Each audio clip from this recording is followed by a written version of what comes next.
공원이나 하천을 걷다 보면 항상 볼 수 있는 것이 있습니다. 바로 운동기구입니다. 현재 우리나라 전체에 이런 운동기구는 약 12만 개. 2000년대 초반만 해도 이런 운동기구는 거의 없었는데 어쩌다 우리나라 전체를 점령하게 된 걸까요?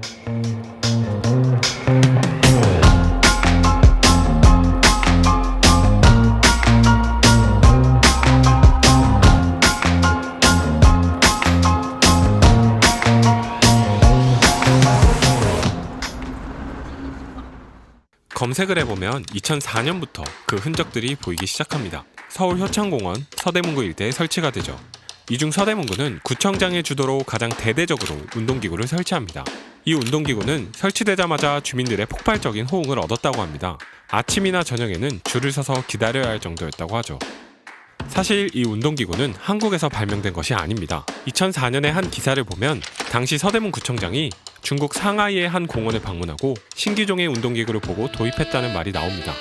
이 운동기구의 기원은 옆 나라 중국이었습니다. 그래서인지 한국에 초기 도입된 야외 운동기구들은 색상까지 중국의 운동기구와 매우 흡사합니다. 이 운동기구는 중국이 2008년 베이징 올림픽을 준비하면서 국민들의 체육 활성화를 위해 보급한 것입니다. 2000년 전후로 이런 운동기구를 생산하는 중국 업체들이 등장했고 전국적으로 보급됩니다. 몇 년이 지난 뒤 이 신식 야외 운동기구는 이웃나라인 한국을 넘어 전 세계적으로 유행하기 시작합니다. 미국, 영국, 인도, 남아공까지 전 세계인들이 이 운동기구에 몸을 맡기고 허리를 돌리고 몸을 들고 당기고 있습니다. 그런데 한국에는 유독 이런 운동기구가 많습니다. 정말 어디 가든 볼 수 있죠. 공원, 하천뿐만 아니라 아파트, 노인정, 학교, 길가, 산에서도 볼 수 있습니다. 무슨 틈만 나면 운동기구를 설치해 놓은 것 같죠. 2000년대 초 몇몇 지방자치단체들이 이 운동기구를 설치했는데 주민의 반응이 폭발적이어서 다른 지자체들도 너도 나도 도입한 겁니다. 설치만 하면 인기가 좋으니 예산을 좀 과하게 쓰기 시작했습니다. 2005년에는 야외 운동기구가 약 5만 개였는데 2017년 말 약 12만 4천 개로 늘어나게 됩니다. 그리고 이 운동기구 생각보다 비쌉니다.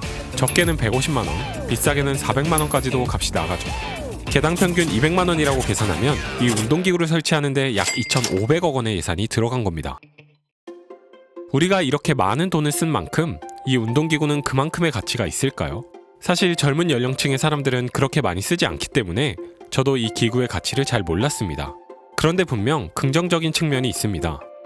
일단 무료라는 것. 헬스장에 가면 더 좋은 기구들이 있겠지만 그만큼 돈을 내야 합니다. 야외 운동기구는 무료 시설이기 때문에 소득에 관계없이 누구나 부담 없이 이용할 수 있습니다. 그리고 두 번째, 이 운동기구는 운동을 안 하는 사람들이 운동을 하게 만드는 장점이 있습니다. 운동기구들이 동네 하천 산책로나 공원에 있기 때문에 지나가는 사람들이 오다 가다 한 번씩 해보게 됩니다. 우리도 길 가다가 궁금해서 이 운동기구를 써본 적이 있잖아요. 이런 효과 덕분에 평소에 운동을 하지 않는 사람들도 이 기구로 가볍게 운동을 시도하게 되는 거죠. 그리고 세 번째, 운동기구가 모여있는 몇몇 장소들. 자세히 살펴보면 어르신들의 굉장한 핫플레이스입니다. 여기서 운동도 하면서 친구도 만들고 수다도 떠는 사교활동을 하게 됩니다.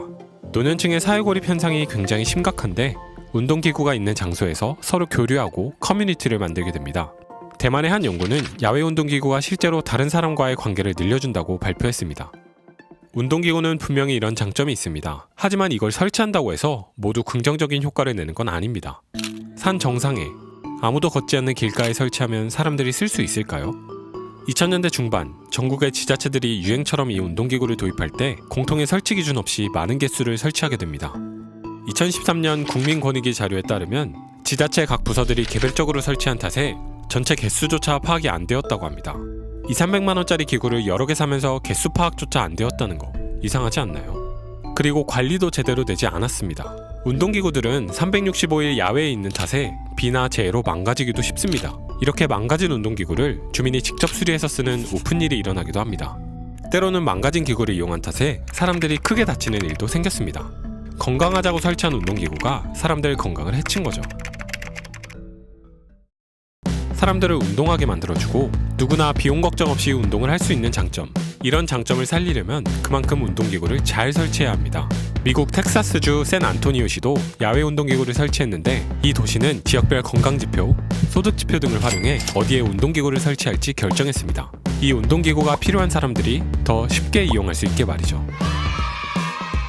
사실 이런 절차를 거치는 게 당연하지 않을까요? 200~300만 원짜리 기구를 12만 개 넘게 설치하려면 당연히 어느 곳에 놓으면 효과가 좋을지, 얼만큼의 가치가 있을지 미리 생각해봐야 합니다. 이렇게 풀숲에 두지 않게 말이죠.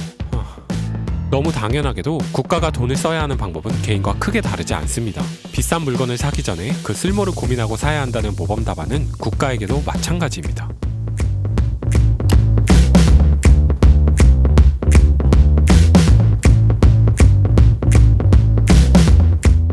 또 다른 문제가 있는데요. 바로 이 기구의 안전 기준이 그동안 없었다는 겁니다. 어떤 기구는 신체 가동 범위를 넘어서 움직이기도 하고 부품이 튼튼하지 못해서 쉽게 고장나기도 했습니다. 그래서 이런 운동기구를 쓰다가 다치는 사람도 생겼죠. 좀 늦긴 했지만 2019년 2월에 야외 운동기구에 대한 안전 기준이 생겼습니다. 그런데 아직 마련해야 할 기준이 좀 더 있습니다. 어느 곳에 얼만큼 운동기구를 설치할지, 누가 어떻게 관리할지, 이런 기준들을 좀 더 촘촘히 만들어가야 합니다.